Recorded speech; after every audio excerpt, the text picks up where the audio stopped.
जय गजानन माऊली। हा व्हिडिओ आहे 17 जानेवारीचा।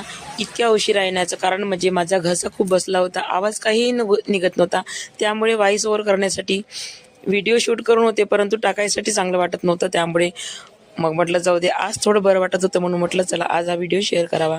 तर 17 जानेवारीला वारी निघणार होती, पायदळ वारी शेगावला जायसाठी। तर वणी ते शेगाव अशी पायदळ वारी निघते। तर मला पण जायचं होतं, परंतु मी आज 11 किलोमीटर जाणार होते आणि शेवटच्या दिवशी जाणार आहे 27 तारखेला। तर सकाळी छान पूर्णपणे कामं आवरून घेतली, स्वतःसाठी काढा चहा मांडून घेतला, ते पिली आणि माझ्या मैत्रिणीसोबत आम्ही निघालो पालखीसोबत जायसाठी।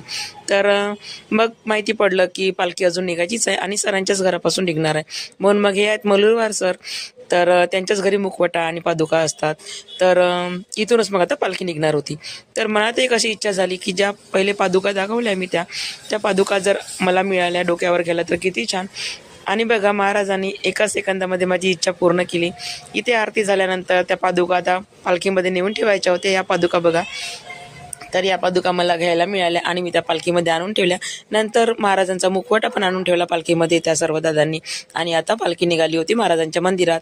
महाराजांच्या मंदिरात पालखी आल्यानंतर तिथे छान आरती झाली, तिथून पालखी निघाली आता शेगावसाठी। तर इथून 11 किलोमीटर आलो आम्ही गवऱ्याडाला। कोंडावर भाऊंची शेती आहे, तिथे त्यांचं फार्म हाऊस आहे, तिथे त्यांनी पालखीचं खूप छान स्वागत केलं आणि 150 ते 200 लोक होते पालखीसोबत। तर 150-125 लोक जातील पालखीसोबत आणि बाकी आम्ही जाणार आहोत वापस। इथे छान आरती झाली, सगळ्यांना नाश्ता होता आणि नाश्ता झाल्यानंतर आम्ही जाणार वणीला आणि पालखी जाणार समोर शेगावला आणि शेवटच्या दिवशी पण आम्ही मग पालखीसोबत जाणार आहोत। इथून पण कोणी 11 किलोमीटर, कोणी 25 किलोमीटर, कोणी 50 किलोमीटर असे पायदळ चालत जातात पालखीसोबत, परंतु आम्हाला काही ते जमलं नाही। आम्ही फक्त 11 किलोमीटर चाललो आणि नंतर गेलो वणी।